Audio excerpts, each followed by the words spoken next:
good morning mga idol, mga ka-porky. Punta tayo ngayon dito sa barangay Timbaen at may kukunin tayo isang mama pig kay Kuya Prony. Tinawag sa atin ngayong umaga. Isilipin ko hulaan kung anong klase ang baboy natin, kung maganda kaya ang katawan o mahina. Dahil ang baboy ngayon, ang binabatayan din sa bilihan, yung ganda ng katawan o hina ng katawan. Doon din mabatayan ang presyo mga idol. Kaya puntahan natin ngayon. Date po pala natin ngayon ay November 15. Time check 10:30 ng umaga. Let's go mga idol, samahan niyo ako. Patungo tayo sa Bukana. Let's go.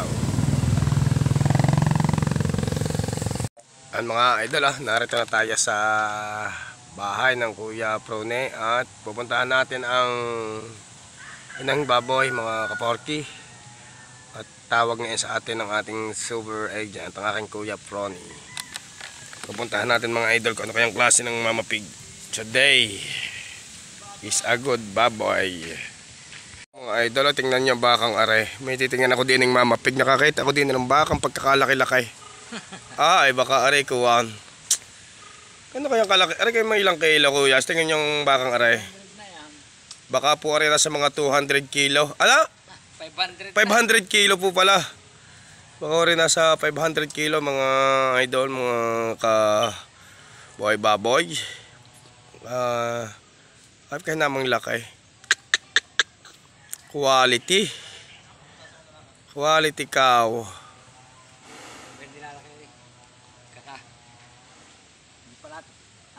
Ano ang may-ari? Si Kuya Prony. Yan. Ay, nanliit ho ang tao ay nanapadai sa baka eh. Yung taong hari malaki ay talagang malaki ang baka. Ay nanliit eh. Taklob ang tao sa laki ng baka. Ay tingnan nyo the giant cow. Mahigpit na laki ito mga idol. Talagang humanap na kayo. Laking ganda ng mga idol. Meron ulit tayo ditong mama pig. Yan pong nasa pantatlo na lagayan. Ito po, itong isang ito po ay binibenta sa atin ng 10. Ang problema po nito kaya binibenta na ay siguro ayaw magbuntis dahil bata pa naman yung baboy. Nakapag-anak na po pala ng isa ay tapos sa padalawa ay na pong tumuloy. Kaya binibenta na sa atin. Niintay lang natin mga idol ang mismong may gawa ng baboy na ito para makakapulong natin kung magkano ibibigay. Yan pong may sa liig, may balat. Yan po ang binibili natin.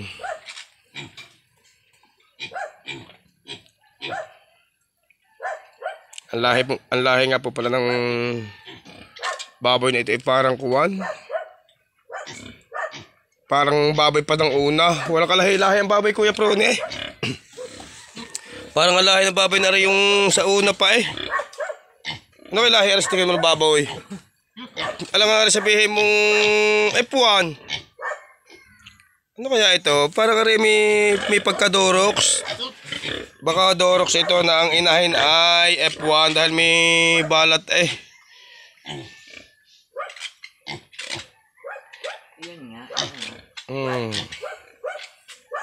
Siya muna sa tingong yan, wala salo na yan. Sabi mo kanyang ginawa niya eh. Hindi yan. Yan o, may bara ko himpas si boss. Pilay para pilay. Kakapon mo nilagay yan dyan. Kanina lang pala. Kanina nilagay yan dyan. Ang gagawin daw po itong barako. Ano kayong lahi na rin? Ay, Dorox yan. Ay, Dorox daw po pala ang lahi na rin gagawing ganador or barako na baboy mga idol. Tingnan nyo Dorox.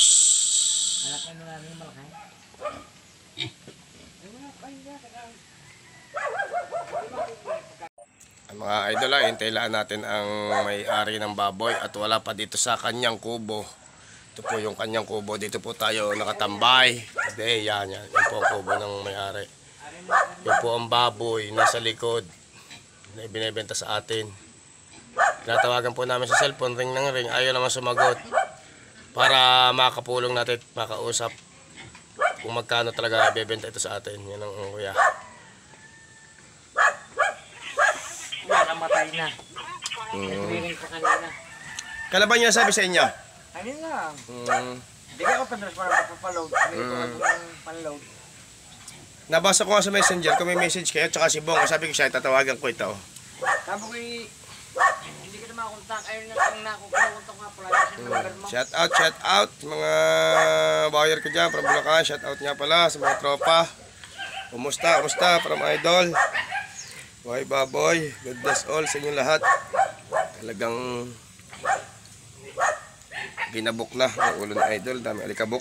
Napapasok na sa mga babuyan.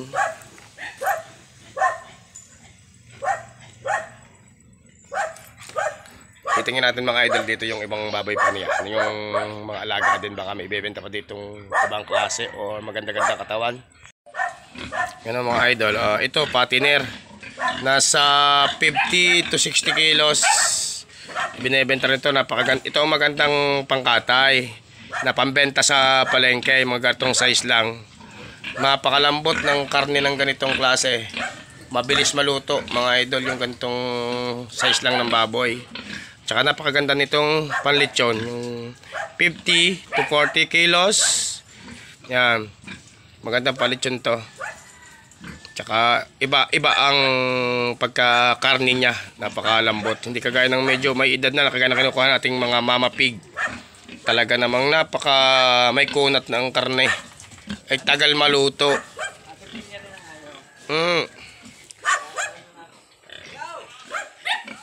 Yan po, may mama pig pa dito na isang medyo malaki-laki. Bineberan na rin po ito sa akin. Ito po yung F1 na mismong lahi. F1 talaga ito. Ito ang quality ng inahin mga Idol. Dahil sa baboy, pinakamaganda po lagi ang lahi. Mas maganda, malulusog ang biik ay F1 o kaya large white. Ang Dorox mo naman naiiksi pero doblado ang katawan. Titingnan natin ang lahi na isang ito Idol. Kung ano kayong lahi na sige pa. Okay, F1 din pa. F1 din po ito. Quality rin. Yan. Larto na naman ang aking malakas na buyer, ang aking paring Lawrence at si Boss Alvin Talagtag. Yan. Para silipin ang aking mama pig. Yan mga Idol. Today is a good pig na naman. Yan. Talagang Hindi. Agasan na. oo, kami nalabas nga sa harap oh. Ano nga yung nalabas na sa harap na? Infeksyon. Hindi kami bubuntis. Mga Idol, ito po pala ay kaya ibinebenta mga Idol. Itong baboy na ito ay may infeksyon. Hindi nga ito magbubuntis at ang mattress niya ay medyo may bakterya. 10 halaga may bawas pa Halaga. Oo. Yun ang gusto ay singkal mo Yan mga Idol. Ganun pare. Tawad. Tunay na buhay. Kunin mo 8, sige kunin mo lang. Ha? 8. ay mga ikwan. Dapat yung makita sabi ko kalis na yung mura kong kinuntak. Dito tawagan nyo. Dito wala problema. Ikaw mag-ipag-usap ngayon. Huwag ko naman makapag-usap. Oo. Talagang at ating kukunin na ito ng 8 mga Idol.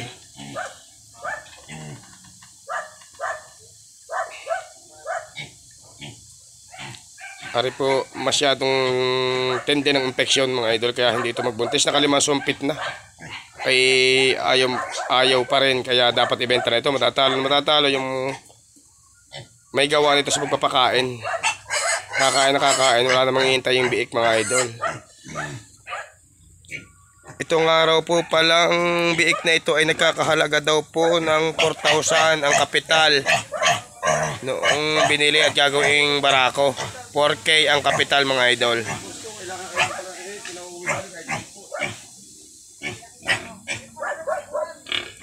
Tawagan mo si Ray yan doon. Yan aking mga tropa. Si Boss Lawrence at si Alvin Talagtag. Sige pare, sige. Ang baho ay. Ang iniihi inana, sabihin nyo. Parang hinihina na dugo ay saka yung parang bulat na parang nana. Ay, hindi ka nila. Ang baho, mabaho ang nalabas. Baho ay. Aking nga kanun ka, baho rin narinig na yung sabi daw, sabi Yan, ko mga yung idol. 7.5 kanina. May tawad po kami 7.5 kanina. Kinukuha ko ngayon ng 8 na. Mga idol. Sabi ko, ay di ka makatulog din eh. Sabi ko tawad niya kayo. Umalis na naman kanina yung tumawag eh. Hello po, ganda nga po. Maganda ng pagkali po. Boss Generate, pakita ko naman po Quality naman yung baboy. Kaso lang nagka-bacteria yung mattress niya kaya hindi magbuntis. Malibag ang mattress. May infection. Kita ko sa inyo mga idol kung anong ibig sabihin ng infection. Yan o. Yan o. Yan o. Lumalabas sa harap niya. Infection talaga. Nana. Kailangan ho ito ay raspahin ko sa tao. Pwede naman po kung talagang hindi na po kakayanin pag magdadagdag pa ako sa wallet ko. Kung meron po ako yung ibang buyer, alam ko naman po talagang hindi lang. Kasi po mabuhay. Talaga ng buyer ni Boy Baboy. Tangina. Ito ako nga talagang sa naging buyer ko, sa dami ko naging buyer na Bulacan, itong dalawang ito lang ang pinakamagandang lalaki mga idol, mga kaboy baboy, mga kaporki oh. Quality talaga oh. Kaya mga ito, walang pinuntahang baboy na hindi nadadala mga idol. Talaga namang mabait kausap mga idol, mga ito talagang fighters talaga. Kaya ako mga idol Kami lang ni Alvin ang malakas. yan. Shout out nga pala kay Boss Denmark. Huwag ka naman tatampo, favorite ko naman ni idol ko din. Boss Denmark. Yan. Uy, ikaw naman ka mo. Happy birthday nga pala Boss Denmark. Happy birthday. Birthday mo nga pala today. Shout out. Birthday niya ba? Mm-mm. Paring Nogdog, happy birthday. Yan. Happy birthday daw parang Denmark. Pag-aanda ka na siguro ni paring Ian, ni Boss Ian ng lechon. Yan. Shout out daw. Happy birthday. Boss Denmark. From paring Lawrence. Oh.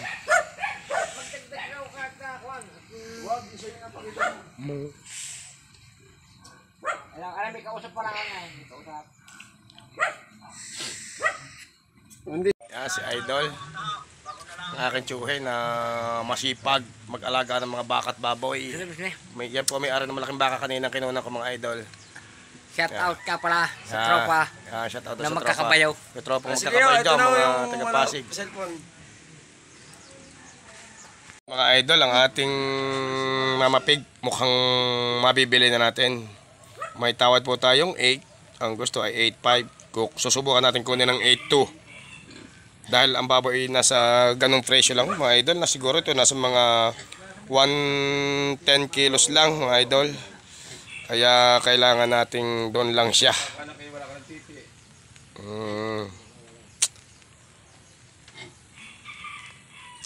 Talagang medyo may tumal po ngayon ang ating bilihan ng Mama Pig at medyo saksa ang baboy.